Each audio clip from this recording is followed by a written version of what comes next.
This is Missions Emphasis Week, and you have probably heard about that already in chapel, but we are going to start class today by praying for a couple of missionaries, and I believe one of these at least you know pretty well.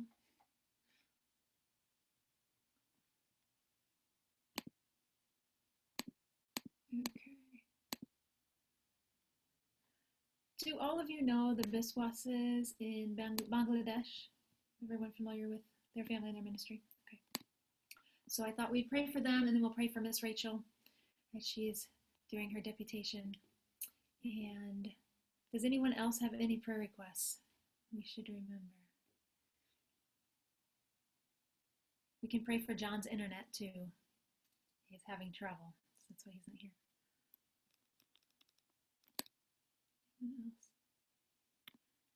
Okay, could I get a couple volunteers maybe to pray? I'll have one of you pray for the Pastor Joseph and Nancy, and the other one for Miss Rachel. Any volunteers? Or should I just choose? Let's see. Maybe Cherry, would you pray for Miss Rachel? And let's see, Rousseau, would you pray for Pastor Joseph and Nancy? Okay, so we'll let Cherry, we'll let you go first.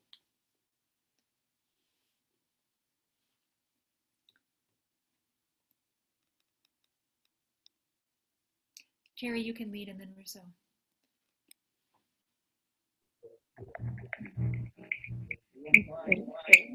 Heavenly Father,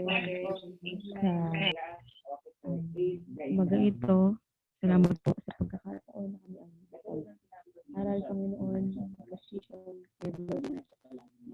Lord, anak po sa inyo, Miss Rachel, ang safety po ng pag-travel na parang sa kanyang position, dalangin ko po, ito ang magbigay na pag-iingat kanya, ng karunungan, ng kalakasan, na magbibiyaya din po siya, Panginoon, sa pag-visit sa mga churches na kanyang bisitahin. And Lord, ito po mag-provide ng kanyang pangailangan. Ito po nag-support Panginoon ito. Tunay nga po na maging blessing po siya, Panginoon, sa mga mabibisit ng mga churches. Tulangin ko rin po ang kagalingan ng kanyang mother na may cancer. Tulangin ko po, Lord, na ito po ang magbigyan ng kagalingan sa kanya. Ikaw po nakakaalam kung paano ito makapagaling. Ikaw din po mag-provide na kanilang pangailangan, yung mga kailangan gawin, kasama ang doktor. Ay ikaw po magbigay ng karunungan sa kanya. I pray din na bigyan mo siya ng spiritual strength. At ganoon din yung kanyang dad. Alam ko po na medyo mahirap ang pagkakataon ito. But Lord, you know na sa pangyarihan mo, dapat kami umasa. And I pray na ikaw ang siyang patuloy na tumugon na kanyang pangailangan. Tulungan niyo po si Miss Rachel na maging blessing sa kanyang pamilya kahit na inaasikaso po niya ng kanyang deputation. Tulungan ko na bigyan po siya ng enough time na maging biyaya, Panginoon, sa kanyang mga magulang, kanyang mga kapatid. At patuloy mo po siya ingatan sa kanyang mga kapatid. Ikaw po ang malalati sa aming mga buhay sa araw na ito. Sa Panginoon Jesus. Amen.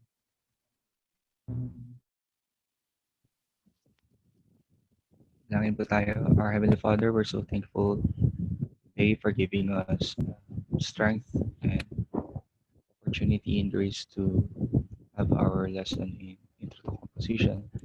And as we pray for our missionaries to Bangladesh, we're praying that you will give them protection to Pastor Joseph and Ma'am Nancy Biswas and yung family po nila and friends in Bangladesh and in the Philippines. We're praying for them na protect niyo po sila from COVID-19. And even provide niyo rin po, Lord, yung mga needs po nila as they serve abroad. And also we're praying, Lord, yung ministry na marami pong souls ma-reach out at makakilala sa inyo bilang Diyos at tagapagligtas. May you convict those lost souls with your word and with the power of your Holy Spirit. Thank you, Lord, for this privilege na binigyan niyo po sa amin to witness for that power that we have to become a witness to lost souls. And we're praying for these missionaries because we know na hindi po madali yung pong pag-share ng gospel, especially sa mga foreigners po. They have their own religion and beliefs. We pray, Lord, na magkaroon po ng clear understanding po at soften niyo po yung kanilang hearts for to receive your word, Lord, upang sila ay maligtas. Makita po nila yung need ng kaligtasan that without you, without Jesus Christ, then they can be saved. At salamat po sa time na ito that we have pagpalain na po ang aming lesson. Si Ma'am Boris, may you give her wisdom. And also we pray for Kuya Jan sa kanyang internet connection na ikaw po ang magbigay ng magandang connection sa kanya para po makasama po namin siya sa class. Ang lahat ng ito ay dalangin namin. In Jesus' name we pray. Amen. All right. Thank you. So today we will continue in harmonizations, and we actually get to have 3 more weeks on this. So I hope you've already realized with your 4-part hymns that a good harmonization makes all the difference. If you have a good harmonization for your arrangement, for your hymn, it will just make everything so much easier. But it's actually challenging, and if you have a very good ear, it can be a little easier. But this is something that takes a lot of practice and a lot of time. So let's just review quickly.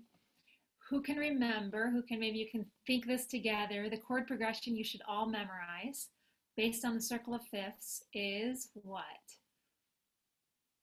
Remember this? Does everyone have memorized? 3, 6, 2, 5, 1. Good. And you just want to have that memorized. Know that this is the typical chord progression heading toward tonic. And then tonic can go anywhere. So usually heading toward the dominant, heading toward tonic. Then because this is a circle of fifths and everything wants to resolve down a fifth, you can add a seventh to any one of these. And it will just heighten the resolution to the next chord. I have a question, Ma'am Morris. Can I ask a question po or what? Is it possible that we could have already our harmonies, like the chords, before we do our melody? Like if we want the possible harmonies that we want. It is possible. A lot of composers kind of get their melody, their rhythm, their melody, their harmony all at once. So they're kind of hearing this melody. What you don't want to do is maybe change your melody. If you have a beautiful melody, change it to fit a chord. You don't always want to do that because sometimes we get a less quality melody in order to get a certain chord. That's not necessarily the best option. But it is possible. And actually in another composition class, I do an exercise where I give a chord progression and give the students like 10 minutes and they have to write a melody. So they have to follow that chord progression to come up with a melody that will work. And to me, it's maybe not as artful. By that, I mean you're so stuck to this chord progression that you can't always craft the melody the way you might want to, the way you're just hearing it. But certainly, you don't want to write a melody that does the backwards of this. Starts with a 5 chord, goes to a 2 chord, goes to a 6 chord. That's not going to work. So your ear will help you write the melody the right way, hopefully. But it is possible. Certainly, you can have some chords in mind. I think some people might even have a secondary dominant in mind they want to use, and they kind of craft their melody that way. Or you sit down at the piano and you just kind of play a chord progression you want and kind of get it in your ear, and then try to craft a melody. So definitely it's possible. Thank you po. All right, so harmonic rhythm, the rate the chords change is important. And I think you've discovered this hopefully in your 4-part hymn. It makes it easier if you're not changing every single beat. Definitely in the arrangement, it'll make it easier. This is a review from last week, so we'll just fly through this here. So just a reminder that your chord progression, I think you're seeing this now, your Roman numerals go below the staff and your actual letter names go above the staff. To keep that in here for you. We did all of these last time. Possible use of pedal tone. A few of you have this in your 4-part hymn even. You have a section where there's a little bit of pedal tone. All right, secondary dominance. Same thing in the progression. Just think major 3, which is a 5 of 6, major 6, which is a 5 of 2, major 2, which is a 5 of 5. So very possible also. And then your normal substitutions. Remember that 4 can lead to 2, but usually not backwards. 2 doesn't like to lead to 4 because 2 is so colorful and 4 is less colorful. Because a 2-7 chord, is a 4 chord plus the 2. So it already has all the notes of the 4 chord. So that's why it just loses its color. But if you go from a 4 chord to a 2 chord, it works really well. It's more colorful. And then the same with the 7 chord. We don't normally see the 7 going to the 5. In our case, we're not going to use the 7 actually very much, except as a secondary 7 chord, like a secondary dominant, a secondary leading tone chord. We're not probably going to use it to substitute for 5. We really want a 5 when we need that most of the time. All right, so this gives us the option of descending thirds. So we're not stuck with a bass that just goes down a 5th, up a 4th, down a 5th, up a 4th. Our bass can actually move by thirds now because we can go from a 1 to a 6 to a 4 to a 2 and then to the 5. 1. So that gives you a little more bass movement, which is helpful. All right, so today, new topic, borrowed chords. Borrowed chords you've experimented a little bit with in your introductions and endings. And we're not going to spend a lot of time on this because this is not something most of you are going to use in your arrangement. You might use a borrowed chord once every couple arrangements. You might use the 2 half diminished a little more, but this isn't something you're going to put in every single arrangement you write. But it does add nice color. So actually Rousseau is using the flat 6 and flat 7, I guess, in his for his text. You usually use it for text painting to really make the text come to life. And these are chords that we borrow from the parallel minor key or parallel major if you're in minor and insert it into a progression. So you've heard of Picardy third, I'm pretty sure, a minor piece, and you're in this minor key.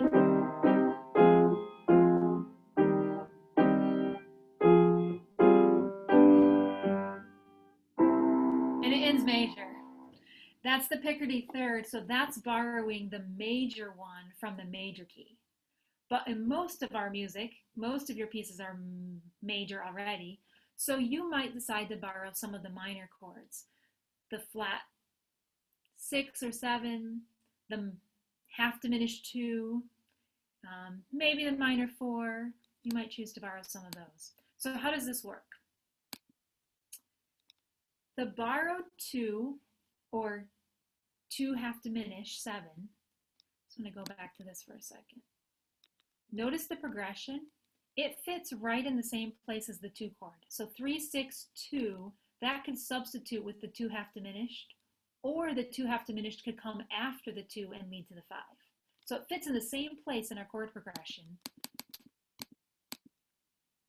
And it can be used in place of the 2, it can be inserted after the 2, but the scale degree number 6, of course, must not be in the melody, because scale degree number 6 is now flat. So you don't want an A natural in the melody while you have an A flat in your chord, but it harmonizes nicely if you have scale degree 2 or scale degree 4 in the melody. So let's go back to Day by Day, and we harmonized this one already, and we had a 1 chord to a 2 chord to a 5 chord, right? Something like this before. So what we're going to do now is we're going to insert that 2 half diminished, or in this case a fully diminished 7th chord, before the 5 chord. If we think of the text, day by day and with each passing moment, strength I find to meet my trials here. So trials might really like this text painting, this bit of a chord change.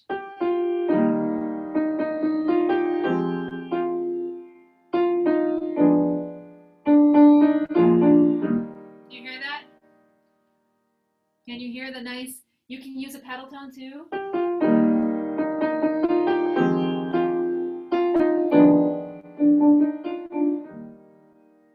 And it just adds some nice text painting, gives us a little bit of a color that we weren't expecting that's not just right from the key and can work well. Another one that can work is the flat 7. And this one would not be as common, but it could possibly occur at a climactic cadence, a half cadence, when scale degree 2 is in the melody. And it usually is used then to lead to the 5 chord.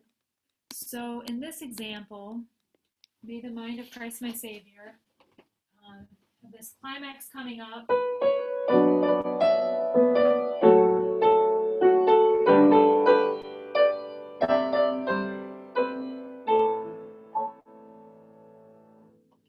So we have the flat 7 leading to the 5, and notice what chord is coming before the flat 7. Can anyone explain to me why that was a good choice of a chord to come before the flat 7?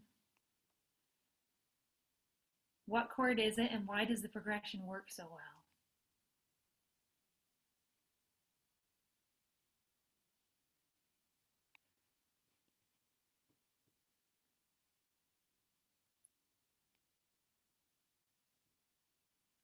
Does anyone see it? Does anyone realize?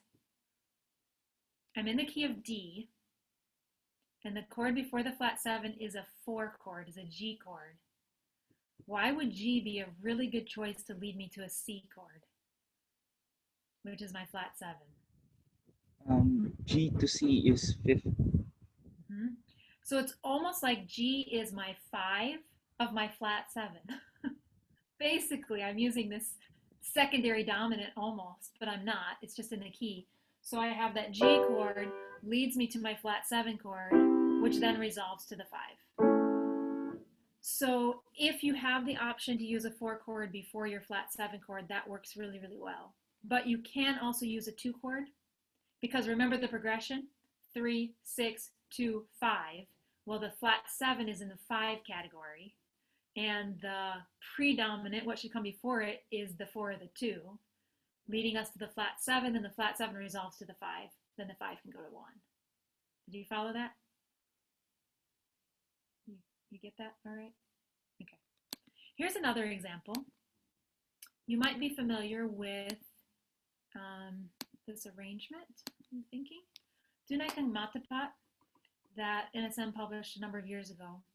In the melody at the cadence, it, see how it goes.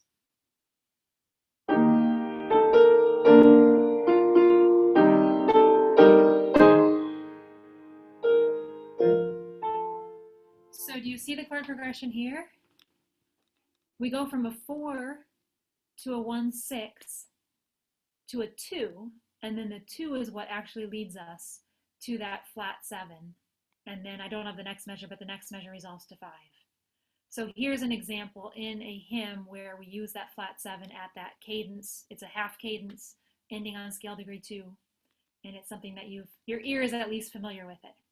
So now that your ear is familiar with the sound of a flat 7, try to listen in your listening logs and see if you can ever hear a flat 7. Once you can put the name to it and your ear knows what it sounds like, oh, that's the flat 7 sound. Just try to start recognizing it. All right. Those chords I'm not really expecting that most of you will use, and that's fine. I just want you to be aware. You are more likely to use them in an introduction or an ending. We might use the minor 4 in an ending. We might use a flat 6 or 7 in an ending. So less likely in your actual harmonization. Okay, then retrogression. It is possible for chord progression to go backwards away from tonic. Now remember, this is the exception. This is not the normal. You don't want a piece that always goes backwards. It will sound very odd. But occasionally you might have a chord that moves backward in the progression to get you back headed the right way. So of course you're very familiar with the deceptive cadence.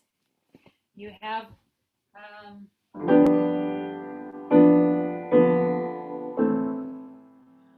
5 going to the 6. And then repeating or something. So we're familiar with that one. We're familiar with the deceptive cadence. Then 5 going to 3 is also possible. This happens very frequently when your new phrase is starting with scale degree 3. And you just had a half cadence. Your new phrase is about to start with scale degree 3, and you can harmonize it with a major 3 chord or a 5 of 6 chord. So, trust and obey.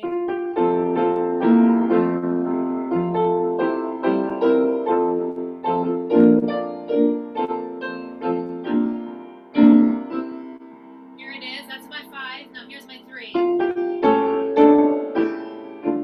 So that's my 5 of 6 leading me to 6. So that would be one example of a 5 chord leading to a 3 chord. Another is a 2 chord. Could possibly go back to the 6. Or a 6 could possibly go back to a 3. Sometimes we already know they can go this way. So sometimes you'll have a little ping pong happening where you get to the 2 and you're not ready for the 5 yet. So you go back to the 6 and then you come back to the 2. Or that might happen between the 3 and the 6 as well. And then 2 to 3. 2 to 3 is leaping, but this can be extra helpful. You might be doing a chord progression. You're trying to do a chord progression in this direction, and you get to your 2, and you still have 2 measures before your 5 cadence. And you're like, oh no, what do I do now? I'm at the 2 already, and I still have 2 measures to fill. Well, your 2 can actually jump back to the 3, 6, 2, and then you can get to your 5. So that can be super helpful. I'll give you an example. Sweet Hour of Prayer. 1, 1, 6, 4, 2. Oh no, I'm here too early. What am I going to do? I'm on a 2. I'll go to the 3. 3. Now I can go to my 6. Now I can go to 2. Now I can go to 5. So that's where when you're working from both directions, you start the right direction and you get stuck at the 2 and then you work backwards from the cadence, you might accidentally find, oh, my 2 goes to a 3. And that can be a helpful progression. Question, ma'am. Yes. So retrogression is not really bad for composition. Like you can do it if possible for You can do it. Your piece won't be full of them. These will be the exception, but it's not bad. One common retrogression I didn't mention is the 5 chord moving to a 4 chord. I'm in the key of C, and I might.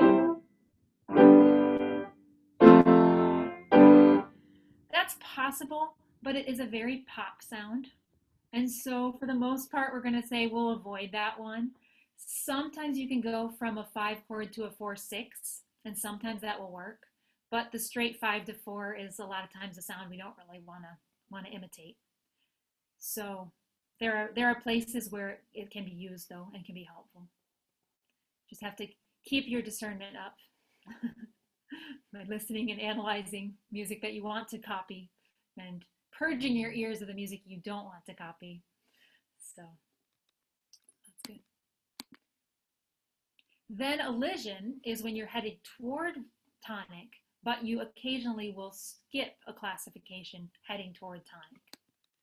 So this would be like possibly 6 going to 5, or 3 going to 4, or 4 going to 1. Of course, that's a very common one. 4 can go to 1, 4 can go to 1, 6. That happens all the time. 4 to 1, we have that all the time. The 3 to 4, I heard an introduction one time. It had a 5 pedal, and then the chords in the right hand were a 1 chord going to a minor 2, going to a minor 3, going to a 4, going to a 5. Because 2 can go to 3, 3 can go to 4. according to this, and they were able to get away with it. So it was something like, I forget I think it was, we have an anchor maybe.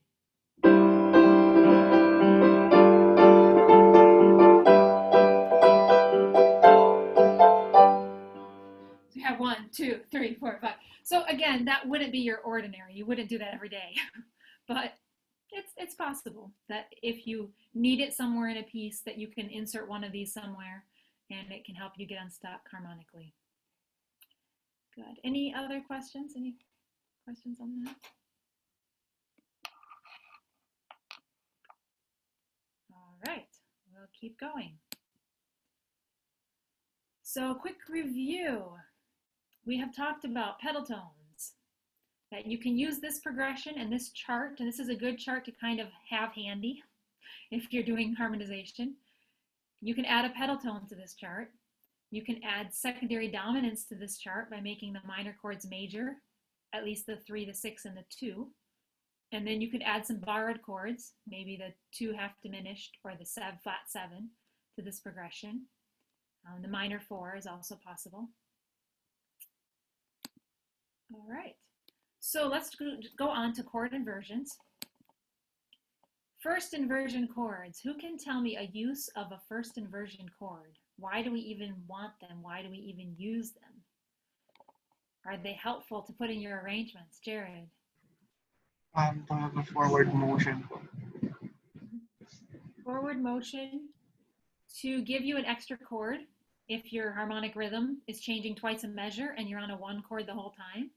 That can be very, very helpful, as well as making a smooth bass line.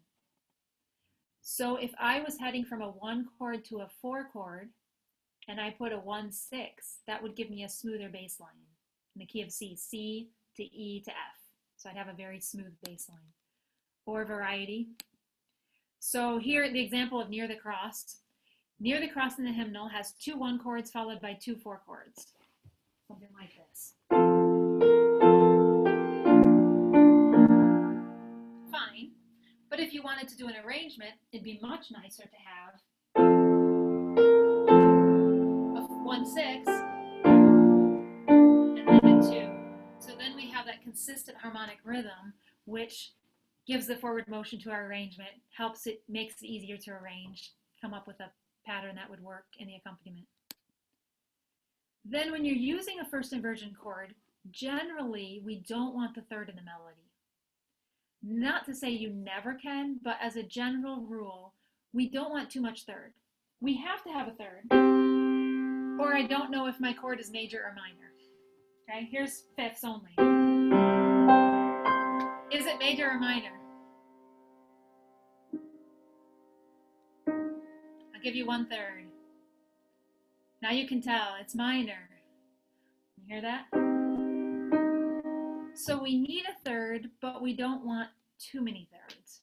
We just want enough to define the chord. So, keep it in mind. Okay, second inversion chords. Who can tell me when you can use a second inversion chord?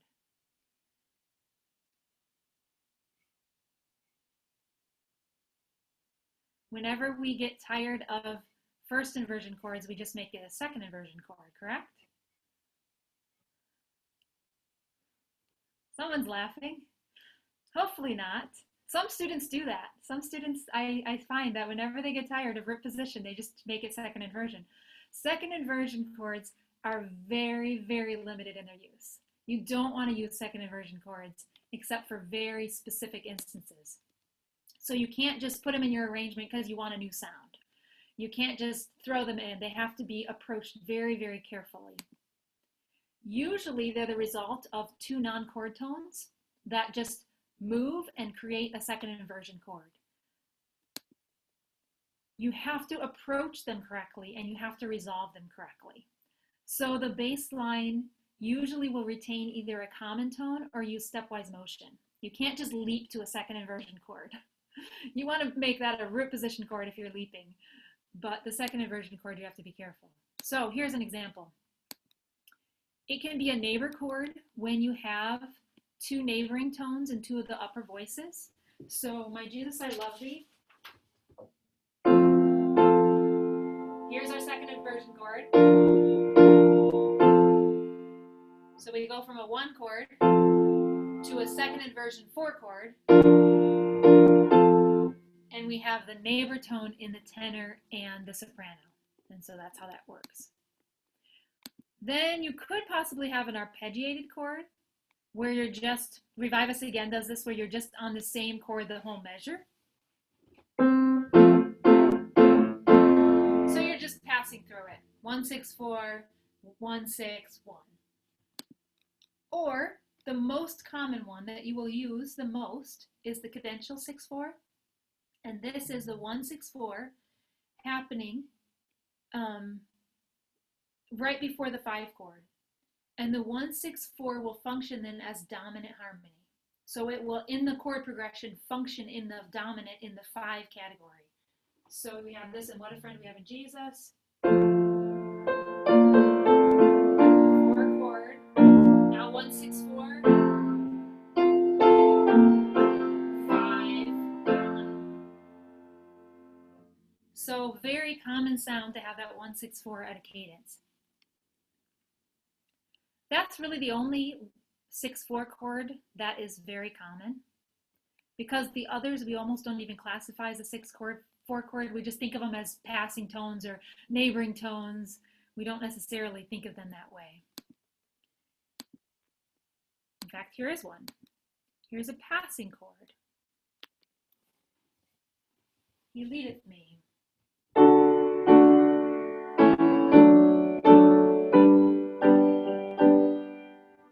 So we're just harmonizing the passing tone with a 5 chord in second inversion. And in this case, there's contrary motion going between the bass and soprano, which makes it work very well. But the best thing about second inversion chords is that it allows us to have bass movements in stepwise motion. So the basses don't have to always go leap a fifth, leap a fourth, leap a fifth, leap a fourth. They can actually have something melodic by having some stepwise motion. As long as you resolve your 6/4 chord, as long as you approach it by step and you resolve it by step, you can use any inversion, including any inversion of a 7th chord, as long as the motion in the bass is stepwise. And so this really becomes your friend in an arrangement when you're using stepwise motion. So Angels We Have Heard on High, here's an example.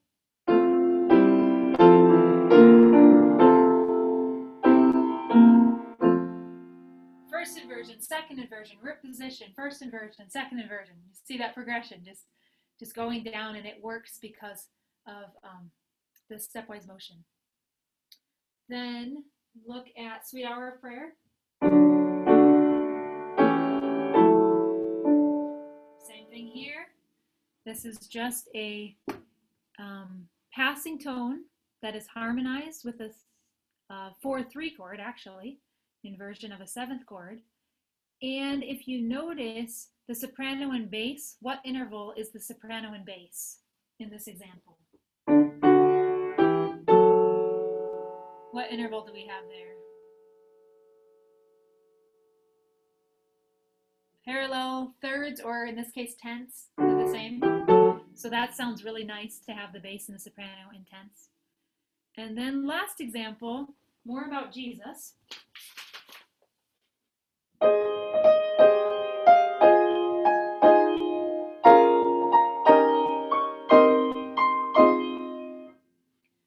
This is an interesting one because even though the melody or the chord progression is moving by step, if you just analyze the chord progression, look, it's a 1 chord, and then we have an inversion. Then it's the 6 chord, we have an inversion. Then it's 2 chord, then it's a 5 chord, then it's a 3 chord, then it's a 6 chord. This isn't an unusual progression. 1, 6, 2, 5. Then the 5 goes to 3, which we learned it can do, and we start again, 3 to 6. But the inversions are what make it very interesting. Now the 7th is in the bass. Now it's root position. Now the 7th is in the bass. Now it's first inversion. Now it's third inversion. 7th chord with the 7th in the bass. reposition, second inversion. So do you see how stepwise motion in your arrangement can really be fun, can really open up some possibilities and some doors that you wouldn't have otherwise? Keep that in mind. Any questions so far?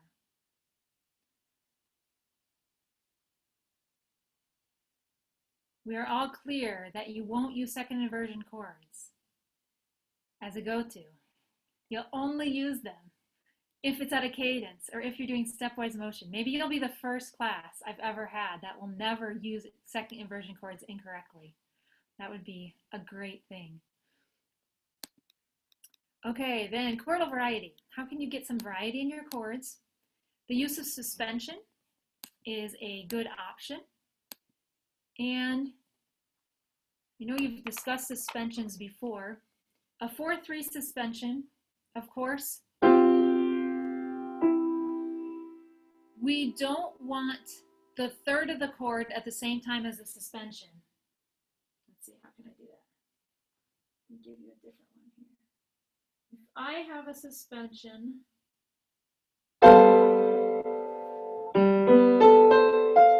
how does that sound to your ear? I hope it sounds horrible.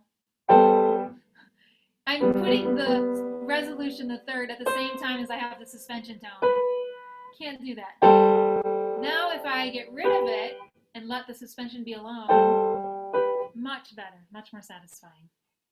So often in music of our era, 20th century style music, we want to delay the leading tone as long as possible. So we don't want to just give away the third of the 5 chord. We want to delay it, use a suspension, use a combination chord, do something to delay it as long as possible. We know it's coming. We know the end of the song is near, but don't just give it to me and sit on it for a few beats. Some sort of suspension, some sort of movement is nice. Then the 9/8 suspension is more commonly used maybe on a 1 chord. So it'd be something like, and since it's 9/8, the root of this chord can be present. You don't have to avoid the 8 to the tonic or the root of the chord, but it kind of adds a nice little touch to it. You could also have the 7/6 suspension, which is essentially the same as the 9/8. You're just in first inversion instead of reposition. So for first inversion, it's a 7/6. Question? Does someone have a question? And then you can have added tones as well. So you can add an added second for some warmth. Almost the same as a 9/8 suspension, just depending where it's at, how it's in your piece. It's also possible to add a 6th, but it's a lot harder to do. It's bright. It depends on your setting, but the added second can add warmth and be nice in an arrangement. All right. So another way to delay the leading tone in your 5 chord, especially at a cadence, is by using a combination chord. And I think I'm encouraging a couple of you in your part writing to do this at your cadence. So a combination chord takes the predominant chord and combines it with a 5 in the bass. So it can be a 2 chord on top with a 5 kind of pedal tone, bass tone, or it can be a 4 chord on top with a 5 bass note. So it's something like this.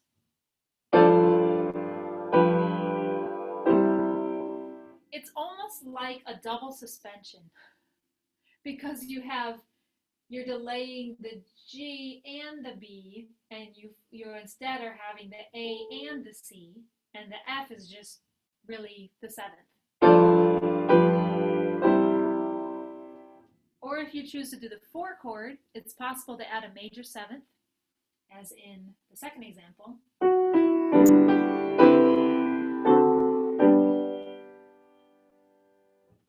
So a little nicer to just disguise or delay that a little bit. All right. Questions? Am I losing anyone? You're all still with me? Okay. Possible chord progressions when the 1 chord is leading to the 4 chord. This is kind of its own special set because it doesn't fit into the 3, 6, 2, 5, 1 progression, but often in your pieces 1 goes to 4. So what should you do when the 1 chord goes to the 4 chord? And I think last semester you talked a little bit about this. You may use a 1-6 chord, which we just mentioned will give you a very nice smooth bass line. In this case, a D to an F sharp to a G.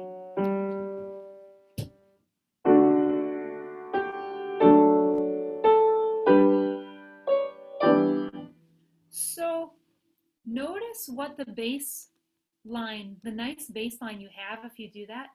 What interval is it from the soprano to the bass?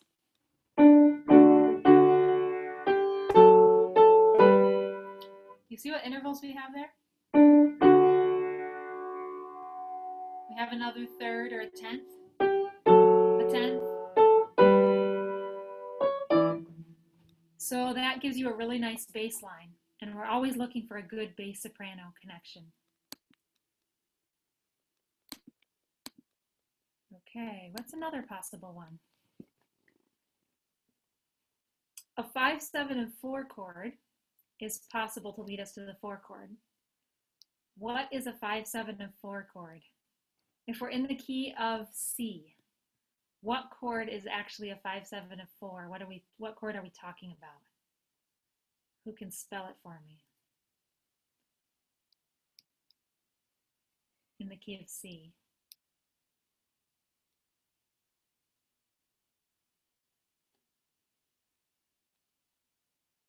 I wish we were in class because I'd make us just say it all together. It's so hard on Zoom, I can't do that.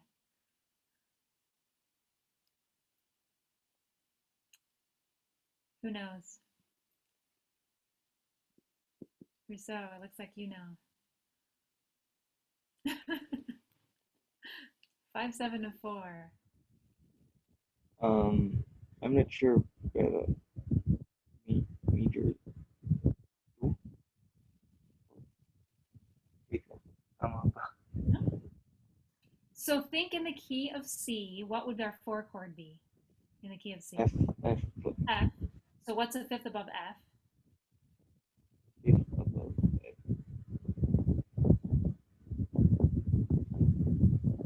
C. C. We're in the key of C, so it truly would just be a 1 chord with an added 7th. So it's not as hard as it looks. It looks so hard. 5, 7, and 4, what's that? It's just a 1 chord with an added 7th. So you add the minor 7th to the 1 chord, we get a 5, 7, and 4, and we can add it to our progression here. So,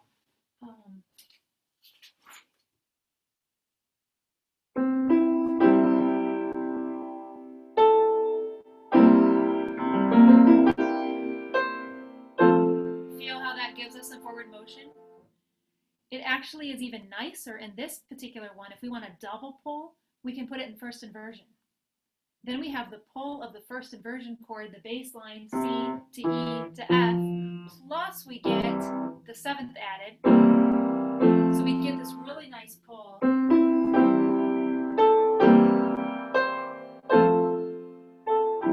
You hear that? So we get like double resolution desire for the bass line to resolve and for the 7th to resolve. So that's an option. Be careful that you don't have the 7th scale degree in the melody when you decide to use this one, because that would obviously clash. If we had a B flat in the chord and a B natural in the melody, that wouldn't work very well. Okay, another one. It's possible to use the augmented 1 chord in between. And again, this one could also be in first inversion. So we have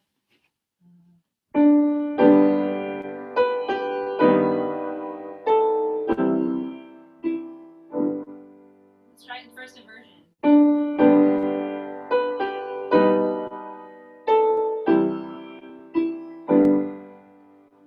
Could you hear that there was a problem when I tried that one in first inversion? Could you hear it didn't sound as good? Could you tell? I don't know through Zoom, sometimes I don't know how much you can hear. But notice that at that moment, I have the 3rd in the melody. So if I put the third in the bass, if I put it in first inversion, it kind of sounds bad. It's too much third. But if I leave it in reposition, much better. Can you hear those differences? If you can't hear it through Zoom, you might want to just take some of these chord progressions and go play them on a keyboard so your ear can start getting used to hearing the differences between them. But this one might work actually in first inversion because we don't have that problem with the melody. So let's try this one in first inversion.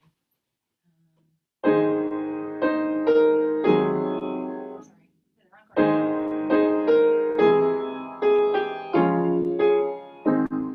So again, we have the double pull now with the bass line moving and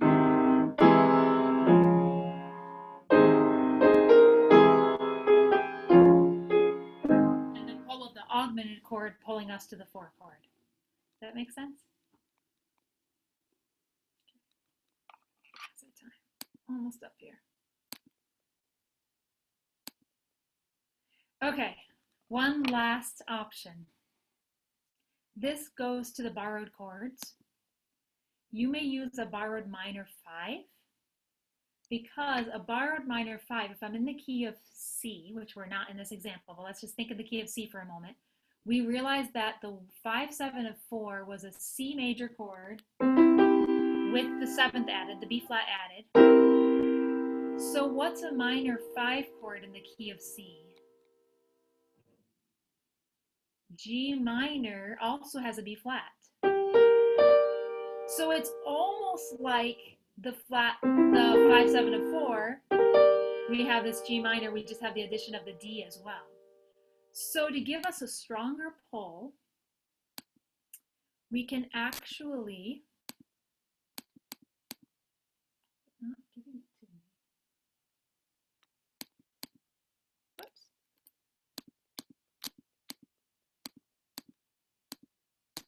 Okay, so you notice there's a first option and a second option. You're starting this chorus, what is this? All the way my Savior leads me.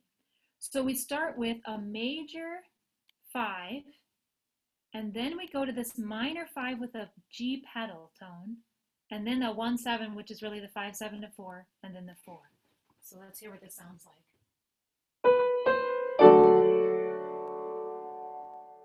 Sorry. Here's my minor 5 with the pedal tone.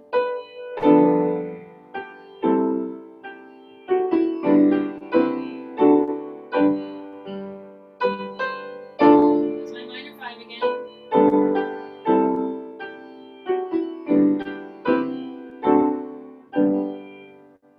I also threw a combination chord in there at the cadence, so you could hear that.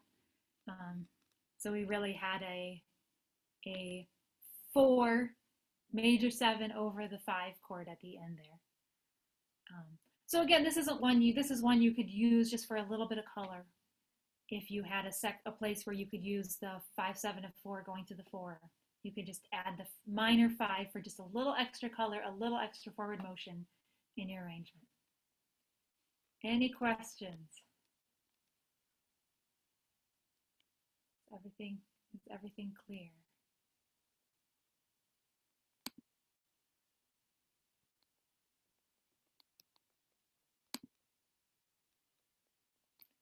The best way to get good at harmonizations is just to start being aware of them. If you hear a really neat arrangement, start analyzing some of the harmonizations in the arrangement. See, there's a chord that you're not expecting. Think, what chord is this? Let me figure it out. What chord comes before it? What chord comes after it? So this next week, you will begin your idea notebook. And this semester for your idea notebook, you will get to have a section where you actually put chord progressions, where I want you to copy a section of a piece, like the Tunaikan Matapat example I showed you with the flat 7.